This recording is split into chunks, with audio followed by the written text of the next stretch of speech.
Madam, and I'm coming back with you with another video. Um, this is from the New York Times, and this is about Black Wall Street. I am doing this video because it was requested by one of my subscribers. Shout out to Diggy. Um, I found something really cool. I think you're gonna like it. You know. This is gonna be a review of the Tulsa, Oklahoma, Black Wall Street, as it's more famously called, and how it perished. Um, a team of people came together and put this together along with the modeling and everything. And I will display their names in the description as I always do as my source. You can also hit the link that I'm going to put in there so you can come and check it out yourself. It's really, really cool. So, the article starts off by saying a century ago, a prosperous black neighborhood in Tulsa, Oklahoma, perished at the hands of a violent white mob. Okay, here's the picture. Now, here's when it gets interesting. Okay,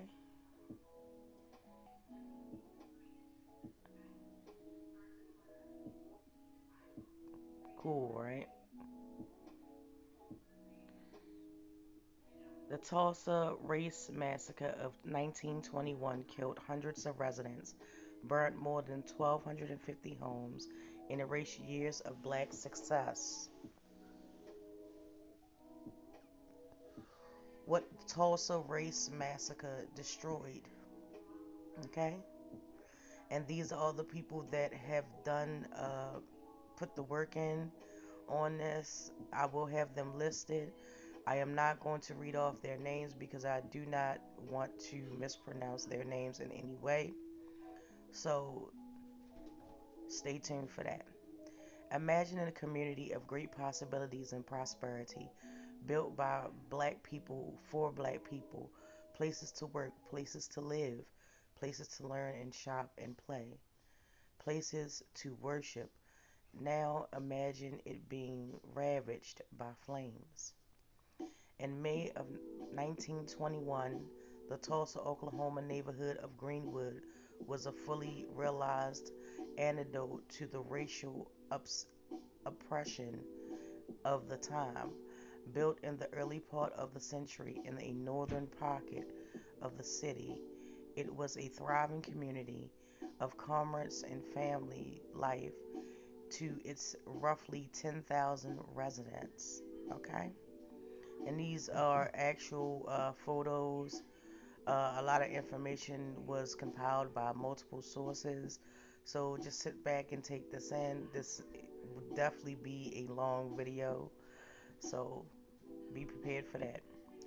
Brick and wood frame homes dotted the landscape along with blocks lined with grocery stores, hotels, nightclubs, billiard halls, theaters, doctors' offices, and churches.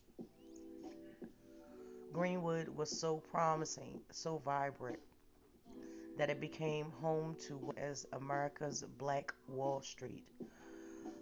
But what took years to build was erased in less than 24 hours by racial violence, sending the deaf sending death into mass graves and forever altering family trees.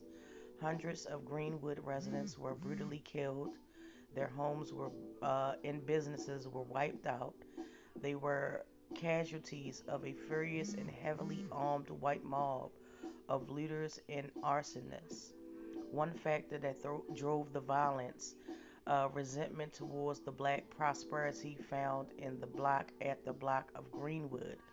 The financial toll of the massacre is evident in the $1.8 million in property loss claims, 27 million in today's dollars. Okay, detailed in a 2001 State Commission report. For 2 decades, the report has been one of the most comprehensive accounts to reveal the horrific detail of the massacre, along with the worst racial terror attack in the nation's history, as well as the government's culpability. Okay? The destruction of the property is one of the piece of the financial devastation that the massacre wrought.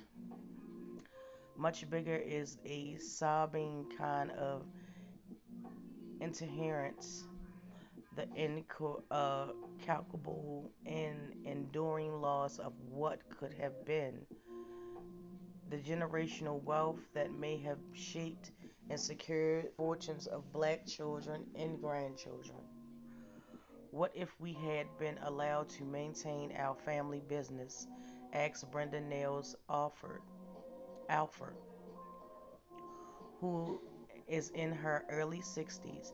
The Greenwood Avenue shoe shop of her grandfather and his brother was destroyed. If they had been allowed to carry on the legacy, she said, there's no telling where we could be now. For decades, what happened in Greenwood was wrongfully buried, was willfully buried in history. Piecing together achieved maps and photographs with guidance from historians, the New York Times constructed a 3D map of the Greenwood neighborhood as it was before the destruction. The Times also analyzed census data, city directories, newspaper articles, and survivor tapes and testimonials from the time to show the types of people who made up the neighborhood and contributed to its vibrancy. The Marquis Block. Perhaps no other collection of businesses tell the story of Greenwood and black entrepreneurship better than the 100 block of Greenwood Avenue, right, rising near the south tip of the neighborhood. This Marquis Block was the pulse of the black business community. Okay, we about to get into it. More than 70 businesses operated, mostly one, two, and three-story red brick buildings clustered along the block. All but a couple were owned by black entrepreneurs. Okay? And it's just taking you through the block, letting you know, letting you see where actual businesses actually stood. Okay? In the stretch alone, there were four hotels, two newspapers, 8 doctors, 7 barbers, 9 restaurants, and a half dozen professional offices of real estate agents, dentists, and lawyers. A, ca- a cabaret and cigar shop were on the block too, of course.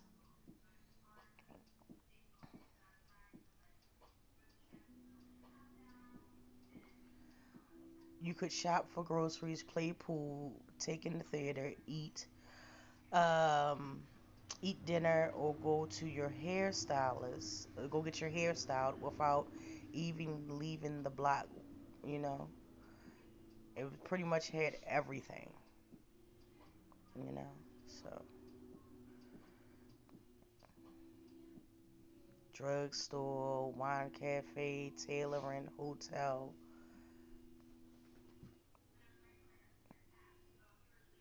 All right, let's do this slower.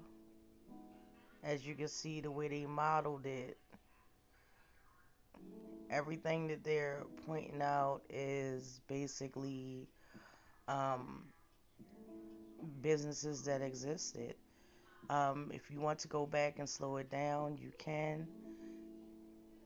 And the article continues by saying, my grandfather often talked about how you could enjoy a full life in Greenwood, that everything you needed or wanted was in Greenwood. You never had to go anywhere, said Star Williams, age 40, the granddaughter of Otis Granville Clark, who was 18 during the massacre. He talked about seeing black success and how his sense of identity and pride came from Greenwood. The businesses on Greenwood Avenue were owned by people who were among Tulsa's most prominent black citizens. Okay? And they start right here, 102 Greenwood Ave. And it continues on. These are some of the people that resided there. Louisa and John Williams came to embody the entrepreneurial spirit of Greenwood. They owned a confectionery at 102 Greenwood Avenue and the East End Garage around the corner on Archer Street. Okay? And that is it right there. 129 Good Avenue. All right.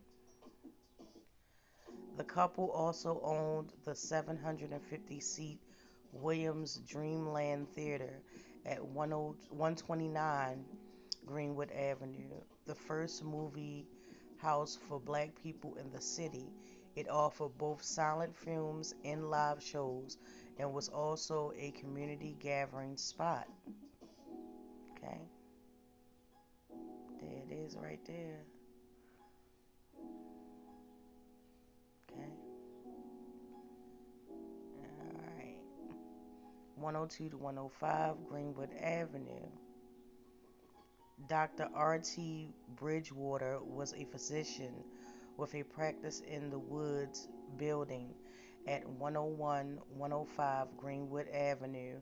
He owned 17 houses and was also a community leader. The Tulsa Star, a black owned newspaper, called his home affluent North Detroit side. Okay.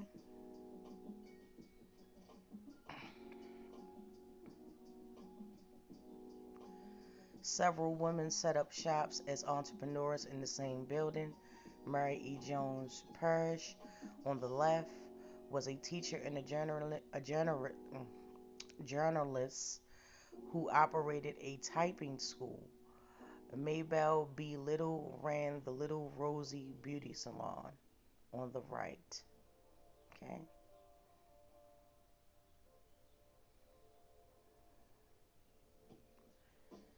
112 Greenwood Avenue. Susie Bell ran an upscale restaurant called Bell and Little Cafe with her brother, Presley Little, Mrs. Little's husband. It offered 6-course meals that were written about in the Tulsa Star. In this building right here. Okay. Now we're going to swing on to 119 Greenwood Avenue. This was Bucks Colbert Franklin, a lawyer who had an office inside of the building owned by O.W. Gurley, one of the Greenwood's founders. After the massacre, Mr. Franklin provided legal services from a tent. Okay. Gonna swing to the next one.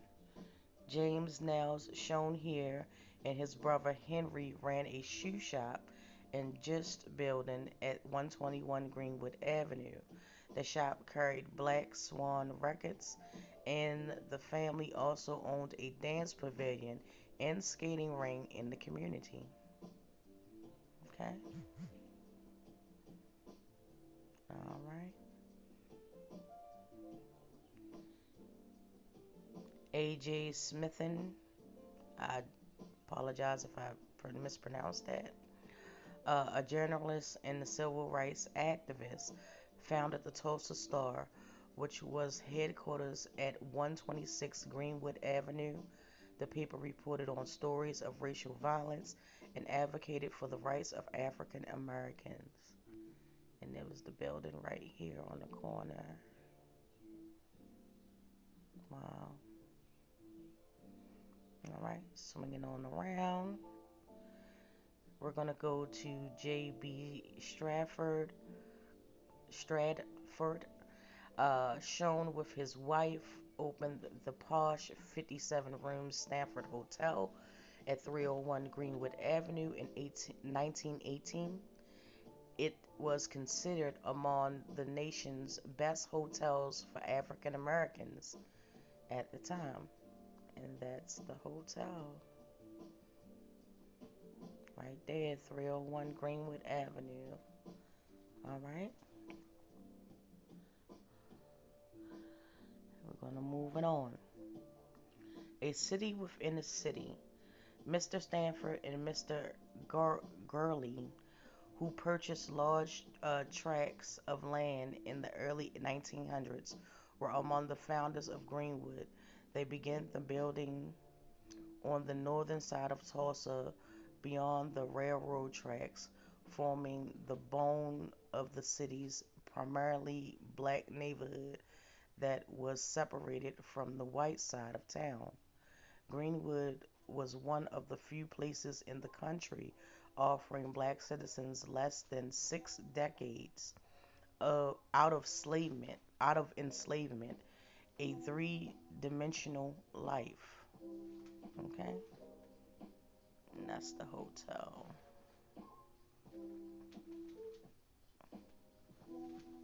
Wow.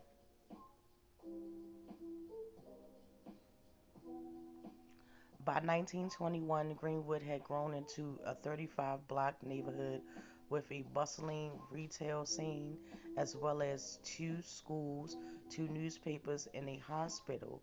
Here's some of the community key places that are shown in orange. So they're going to zoom out and you're going to see the buildings, okay? Had a restaurant, clothing, a grocery. Wow. All right. Booker T. Washington School, which opened in 1913 with 14 students, had moved into the 3-story brick building in 1920. It would never serve as a hospital or relief center after it would serve as a hospital and relief center after the massacre. So that was the school, Booker T. Washington. Okay. Mount Zion Baptist Church, among some half-dozen churches that burned, it was the city's largest black church. Okay.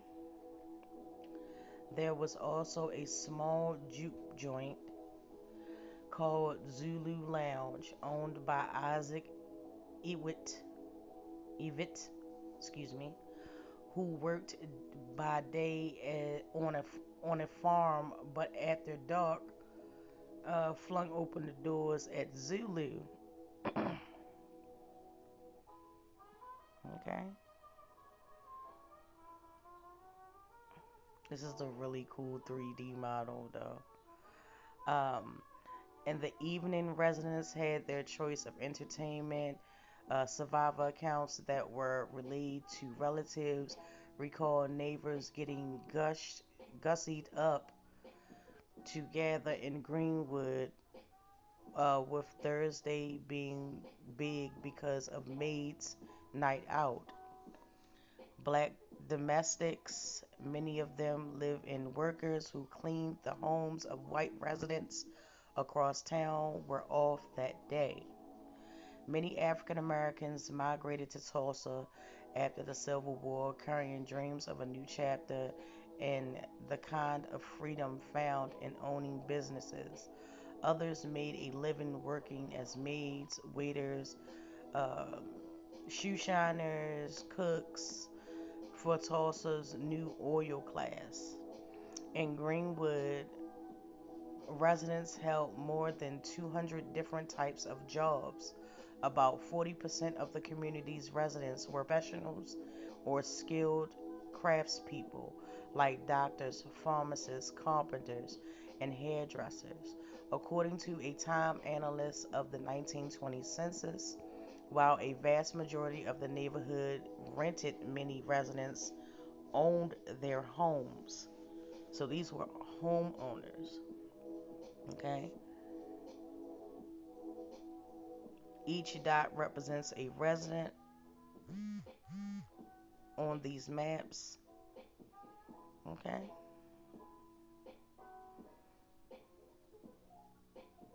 Wow.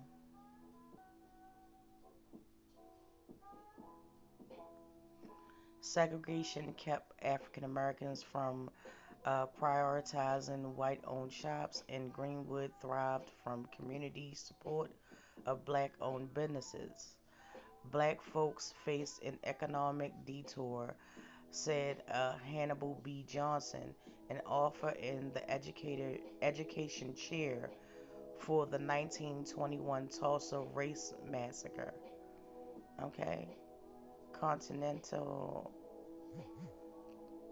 uh, Commission. When they approached the gates to the wider Tulsa economy, they were turned away, so they ended up creating their own largely insular community. The massacre that ended it all. The assault on Greenwood raged over 2 days. The morning of June 2nd, 1921 revealed emptiness and ruin in every direction. Plumes of smoke hovered over the neighborhood. Ash coated the ground. Brick buildings had been reduced to bombed out husks, and soon the bodies of those killed would be stacked and discarded in mass graves in a river. This is a picture from the massacre when it happened. Okay? It all began on May 30th with two teenagers in an elevator in the Dextrel building in downtown Tulsa. The morbid that morphed into a sexual assault accusation. Accounts vary about what happened between Dick Rowland, age 19, and a young black shoe shiner, Sarah Page, age 17, a white elevator operator.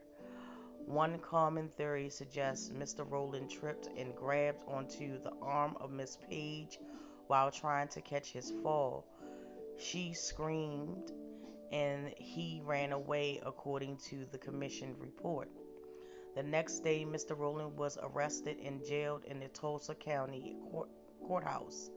By that afternoon, the Tulsa Tribune published a front page news story with the headline, "Nab Negro for Attacking Girl in Elevator," which especially mobilized a lynch mob. Essentially mobilized a lynch mob that showed up at the courthouse. Twice, a group of armed black Tulsans, many of them World War I veterans, offered to help protect Mr. Rowland but were turned away by the sheriff. As the black men were leaving the second time, a white man attempted to disarm a black veteran, and a gun went off. In the scuffle, the clash in the others that day marked the beginning of what would become Greenwood's armed destruction. Some white rounders were even deputized and given weapons by civil officials. Near dawn, the white mob descended on Greenwood. Black Tulsans fought back vividly in defending their families and property, but they were woefully outnumbered. Wow. And this is the key moments in the massacre. They have a map pretty much laid out where everything it was, where it happened, and everything. So, um, wow, it's really weird, wild, you know. The mob indiscriminately shot black people in the streets. Members of the mob ransacked homes and stole money, jewelry. They set on fire house by house, block by block, according to the commission report. Terror came from the sky, too. White pilots flew airplanes that dropped dynamite over the neighborhoods, the report stated, making the Tulsa arsenal attack what historians call among the first of an American city. Okay, the numbers presented a stagnating portrait of loss. 35 blocks burned to the ground, as many as 300 dead, hundreds injured, 8,000 to 10,000 left homeless, more than over 1,400 homes burned or looted, and eventually 6,000 detained in internment camps. Wow. The neighborhood's economy was destroyed. 2 dozen grocery stores, 31 restaurants, 4 drugstores, Greenwood, where black success embodied the American dream, was no more, suddenly, dreadfully wiped out. In the article piece where what was lost, Greenwood would rebuild, and for a few decades it would again thrive before falling to urban renewal and other forces. But the spring of 1921 unmoored and unrooted the neighborhood with lasting effects. Not long after the attack, shell shock survivors were blamed for the violence, home to ruin amidst the charred remains, charred remnants that were forced to make an excruciating decision that would change family histories forever: leave and start over again somewhere else or rebuild.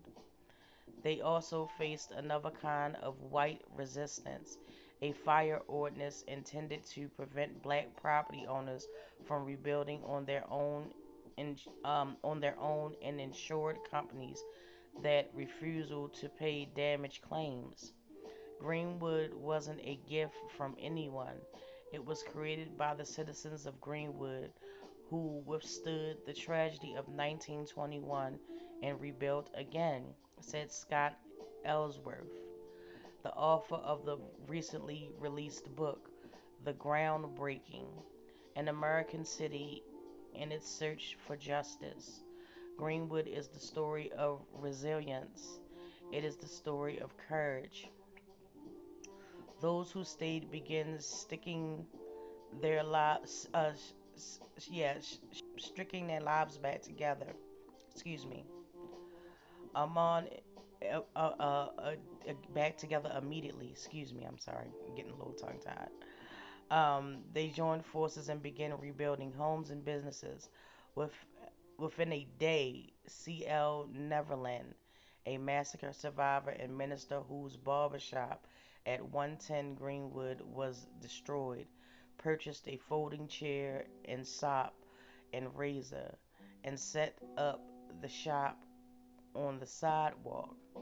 The massacre also claimed the new Mount Zion Baptist Church, whose first served in its new building has been held less than 2 months earlier. Wow. The congregation's hundreds of members had financed and built the $92,000 church over several years, according to the Black Wall Street. From riot to renaissance in the horrific, Tulsa's historic Greenwood district. A book by Mr. Johnson, educated chair for the Centennial Commission. It would have been easier to declare bankruptcy. Instead, church members rebuilt and dug in. It took an additional 21 years before the initial debt was repaid. Okay? The final insult of the massacre came in the silence for decades. Tulsa deliberately ignored and covered up what happened in Greenwood. Many descendants said that they learned about the mob and the killings only as adults, and even then, some of the recounting was told in whispers. You could see the pain in my grandmother's eyes when she talked about what happened, said Leroy Gibbs, the second, age 52, the grandson of Ernestine Gibbs, a massacre survivor who was 17 when the violence unfolded. Before she would get too far, before it became too painful, she would shift and start talking about where we are today. Some surviving business owners who built the 100 blocks of Greenwood Avenue had remarkable second chapters. Others who struggled in the aftermath had heartbreaking stories. The Williams family was among the most successful before the massacre, stayed and rebuilt. Mr. Smitherson, men, Mr. Smitherman, I apologize.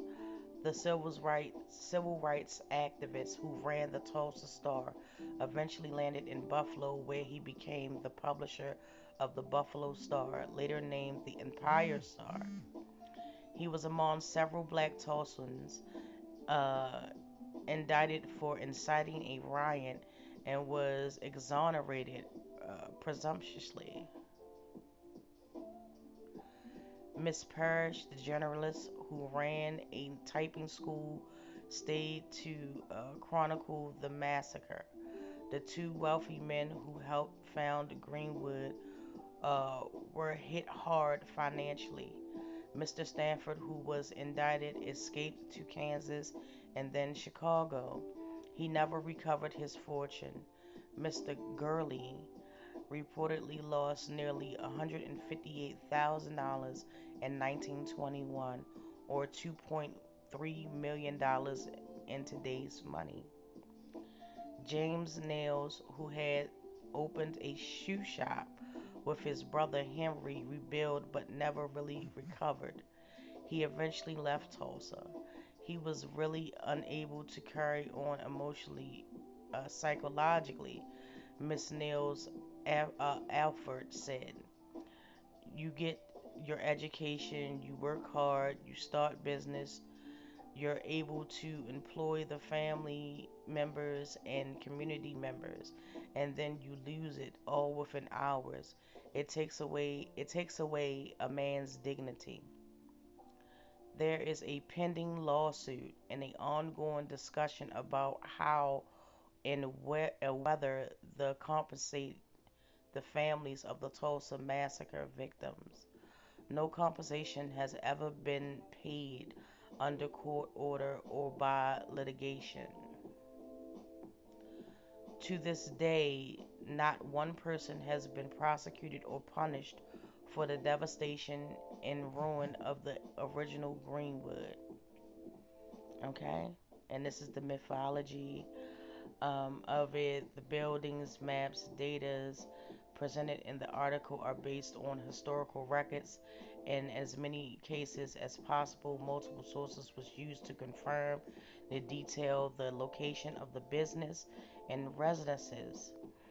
Uh, when there were differing accounts of information, the Times used what was cited by the most sources.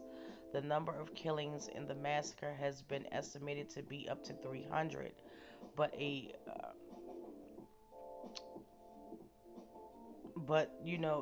a presumed number. It's not a precise number.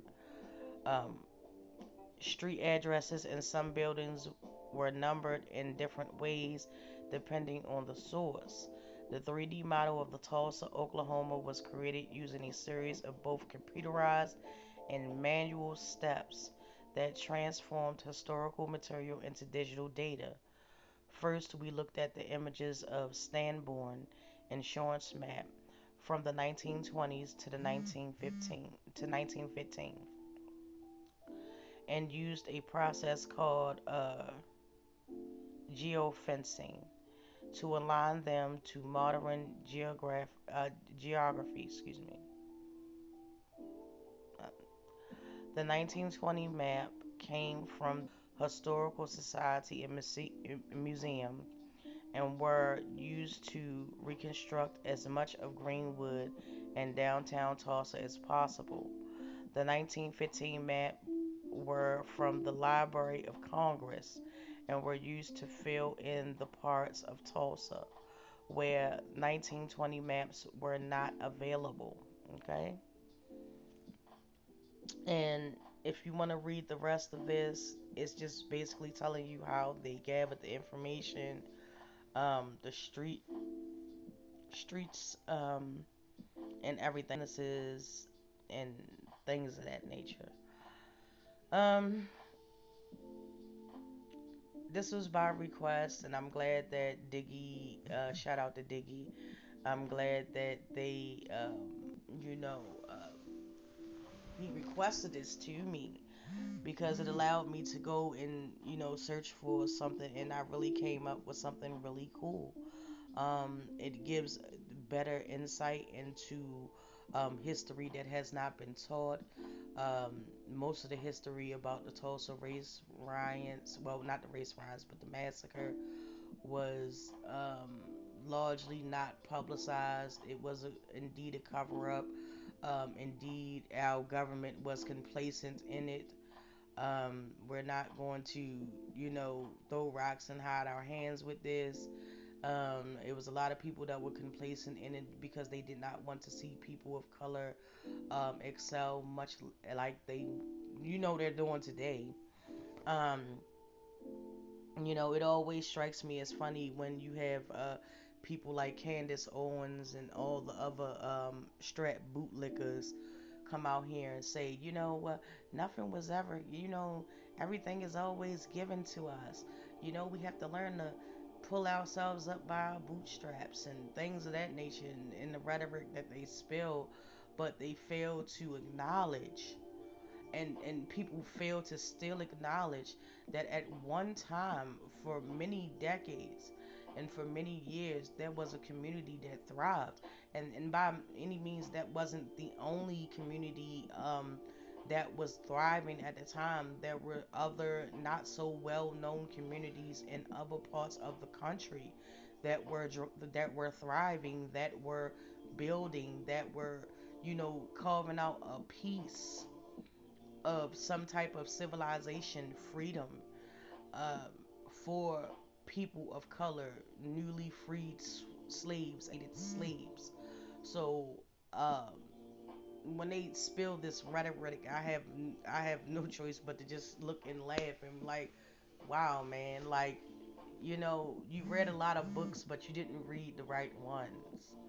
Um, I feel a story should be told. Every person of color should know this story. We should never forget. We should never forget what happened in Philadelphia. We should never forget what happened in other places. Um, you know, uh, note that's known in the black community, Lake Lanier, and things like that. We should never forget what happened, what has happened to these communities, to these people, only because they were slaves, only because of the color of their skin, only because of the discrimination that was so prevalent back in the day. It would have been Agent Orange, the former Cheeto and Chief's wet dream, and but that's just my opinion, and that my opinion does not speak for anyone, any platform. Yes, this is my channel, but I do not speak for YouTube or any other entity. I'm speaking based upon my opinion, and this is my opinion only. Um, it's just sad. We had this. It's the possibilities could have been endless of what could have came from this. Um, and I would like to get a discussion going. If you guys would like me to do a live and we go through this article again, piece by piece, I'll be more than happy to do that. If you just want to have a general conversation, don't forget to drop down in the comments. Don't forget to like, subscribe, and share. Please show this to your children. Even if you don't show them my video, there are tons of videos out here from great content creators that have spoke on this or something similar to this. Um, some in depth, some not in depth. I will definitely, like I said, I always put my sources in my description. So if you want to come over here to the New York Times and check out this interactive map and really go over it with your eyes and a fine tooth comb, you are free to do so, and I employ everyone to do it. Anybody that cares enough to know about their history, okay? They never taught this in Black history when I was in school, and I'm just grateful to the people that took their hard time, work, and effort into, presenting this article, this piece. Um, it speaks volumes to um, the pursuit of freedom, and not only the pursuit of freedom of life and love and happiness.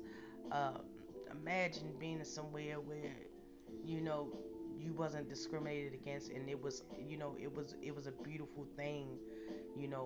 Families grew up. It was everybody was employed. Um, by the article's account itself, it says that most of the people that lived there were professionals, working professionals, um, from every scale of employment. And I think that's really something that our children need to see and our children need to know. Um, Hell, it can even spark conversations of building a new Black Wall Street, you know? Um, I don't know. I'm hoping so. But don't forget to like, subscribe, and share. This video was pretty long. Um, if you want to break it up in pieces, you can. I thank you so much for everyone that came to look at this video. Um, Share with your friends, your family, and until then, guys, I'll get with you in the next video. Take care.